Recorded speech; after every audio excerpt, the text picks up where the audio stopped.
Bonjour à tous, mes meilleurs voeux pour cette année 2017 en espérant que ça va aller beaucoup mieux. Vu ce qu'on a traversé ces derniers temps, je peux pas dire que ça soit extraordinaire.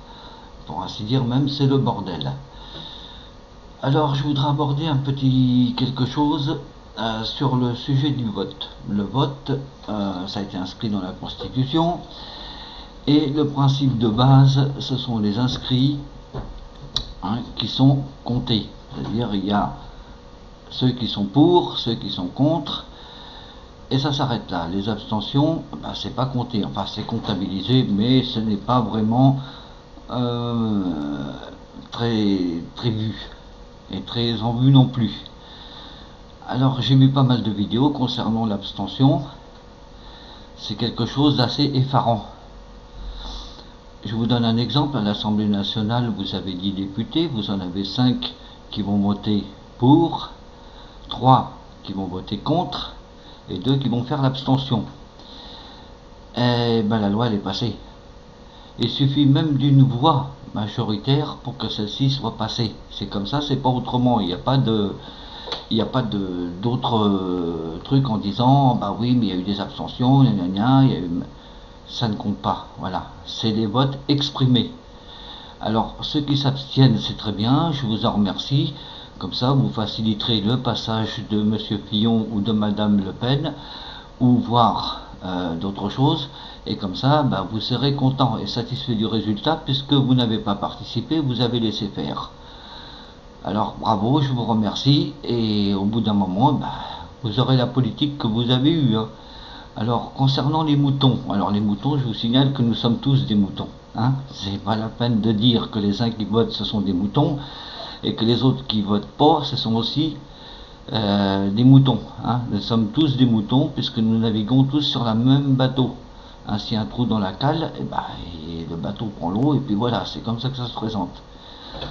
Il faut arrêter ensuite de diffuser des messages erronés, genre le style oui mais il faut que ça soit reconnu et tout le reste, mais pour que ça soit reconnu il faut qu'il y ait des gens qui se présentent à l'élection et qui attestent comme quoi il faut que le vote soit majoritaire pour les abstentionnistes, c'est-à-dire que ceux qui ne votent pas soient reconnus et à partir de là on refait une élection. Or c'est pas toujours le cas.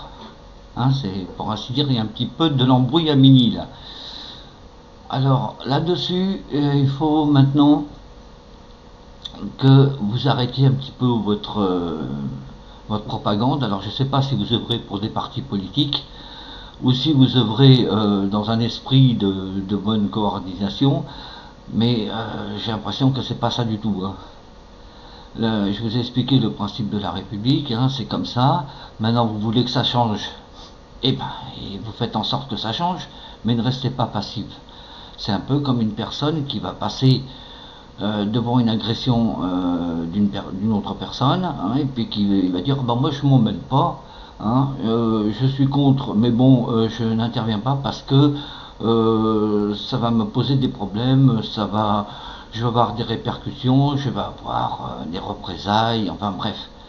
Et puis à celui-là ou celle qui va prendre son téléphone et qui va appeler la police pour pouvoir mettre fin à ce carnage. C'est un peu, l'abstentionnisme c'est un peu ça. Dans l'abstentionnisme il y a aussi des autres courants qui prônent eux une véritable démocratie. Ils sont prêts à revoter mais à condition que ce soit le peuple pour le peuple.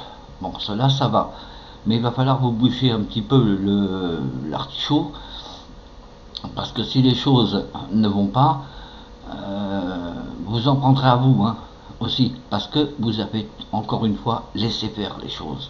C'est-à-dire que moi, je ne vote pas, j'en ai rien à foutre de tout ce qui se passe, je ne vote pas, je reste dans mon petit coin, et puis c'est aux autres de voter. Alors si vous avez Monsieur Fillon qui passe, vous en prendrez pour 5 ans, si c'est Madame Le Pen qui passe, vous en prendrez pour 5 ans, et puis ainsi de suite.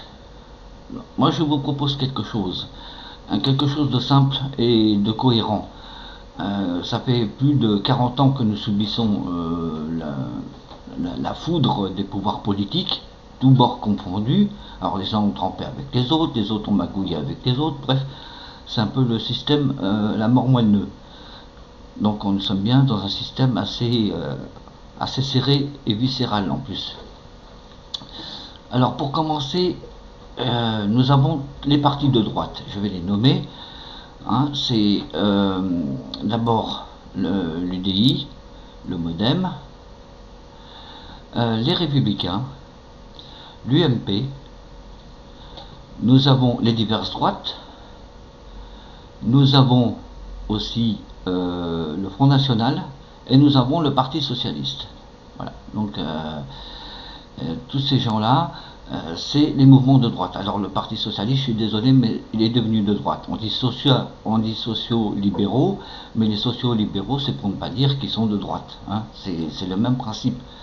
Quand on voit la politique qui a été menée, c'est bien du social-libéralisme, c'est bien exactement les mouvances de la droite, un peu modérée, mais bon, une bonne droite. Hein.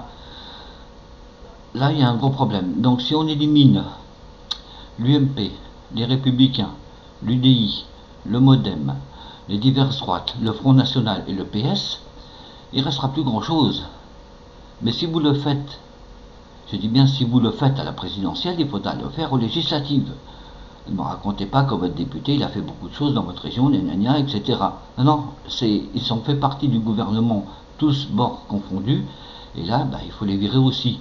C'est-à-dire vous les éliminez à la présidentielle, vous les éliminez aux législatives, et là, on va commencer à faire le tri. Qu'est-ce qui va rester? Il va rester tout simplement Mélenchon. Bon, malgré que lui, c'est un peu plus ou moins gauche, un petit peu tournant rond, ou gauche un peu en porte-à-faux en fait. Et après, il reste Nathalie Arthaud. Bon, Nathalie Arthaud, elle a très peu de voix, mais elle est là pour la défense des travailleurs. Ça, c'est l'extrême gauche. Eh bien, il faut savoir une chose, que pour tout pouvoir en place, il faut faire une opposition. Hein, il faut faire un contre-pouvoir. Sous Sarkozy, il a eu tous les pouvoirs, ça a été le bordel. Sous Hollande, ça a été pareil, il a eu tous les pouvoirs, ça a été le bordel. Alors maintenant, il faut changer sa donne, sa façon de voir les choses.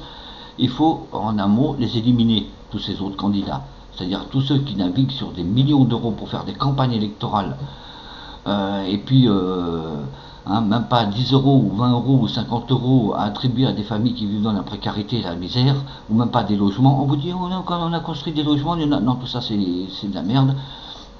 Alors dépenser des millions d'euros à la façon à Merloc, moi ça me plaît pas trop. Alors au lieu de dépenser des millions d'euros, de faire votre campagne pourrite, et j'en compte pas les triches des votes, enfin tout ça, et il faut les virer. Voilà, une bonne fois pour toutes, il faut que vous, le peuple, vous commenciez à vous réveiller un petit peu et vous dire maintenant ça suffit. Alors on vire tout le monde, on ne vote plus pour eux, et à partir de là, il ne restera plus que 2 candidats potentiels. Voilà, si vous mettez Mélenchon, admettons, il faut lui mettre une opposition de contre-pouvoir avec l'extrême gauche. À partir de là, ça devrait le faire. Ça c'est une des premières des choses. Après, on verra la suite. Hein. Alors je vous fais de gros bisous à tous, à mes amis, et je vous souhaite une bonne semaine et une bonne continuation dans votre vie.